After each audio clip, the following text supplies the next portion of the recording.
Kwa nini watoto wa viongozi au wa watumishi wa Mungu unakuta wao ndio wanabadilika? Kwanza ukifanya research kubwa ndio utakuja kugundua kwamba hao ndio watu ambao wanalelewa watoto wao na watu wengine. Viongozi wakubwa wa kiserikali wa nini, unanielewa?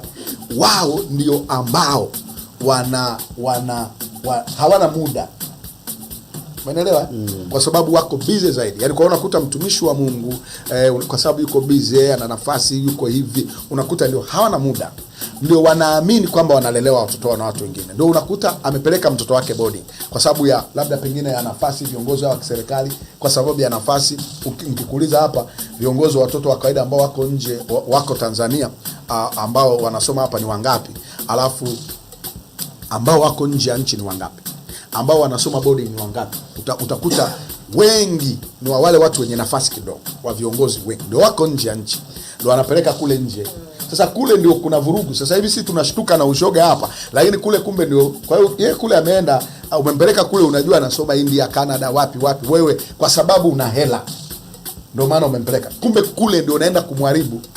Umeelewa? Kumbe kule ndio unaenda kumharibu. Sasa wewe unafikiri kwamba akasome boarding huko kwa sababu akisoma boarding huko atapata elimu vizuri. Kumbe anavyoenda kule ndio anaharibikiwa kwa sababu wewe huna muda.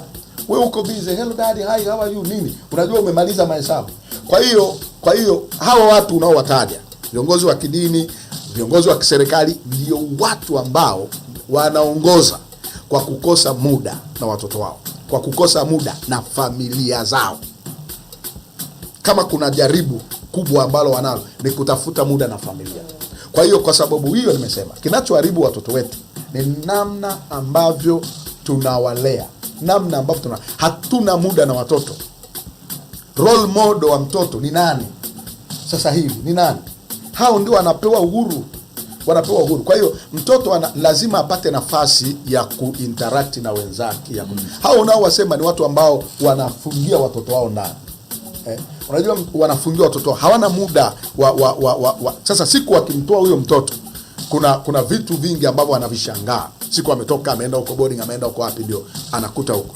Na hawana muda wa kuongea. Unajua kwa mfano, mfanye mtoto kuwa rafiki yako. Mfanye mtoto awe ni rafiki yako ambaye anaweza akakueleza kwamba baba, leo nimemwona rafiki yangu anavuta sigara. Nimeona rafiki yangu anafanya kitu fulani. Nimeona rafiki yangu amekuja na hela shuleni. Umeelewa? Lakini kama mtoto wako anakuogopa, akimwona rafiki yake anavuta sigara, nikimwambia baba hiyo habari ya sigara, babangu ni mchungaji, babangu ni shehe, atanichapa au atafanya. Lakini kama kwa hiyo baadaye ile nguvu inamzidi mtoto, anajikuta amekuwa nao marafiki, anajikuta na yeye amejaribu. Lakini ungekuwa rafiki na mtoto wako kiasi ambacho anaweza kukuambia, atakwambia, na wewe utamwambia hiyo ni mbaya, hiyo sio nzuri.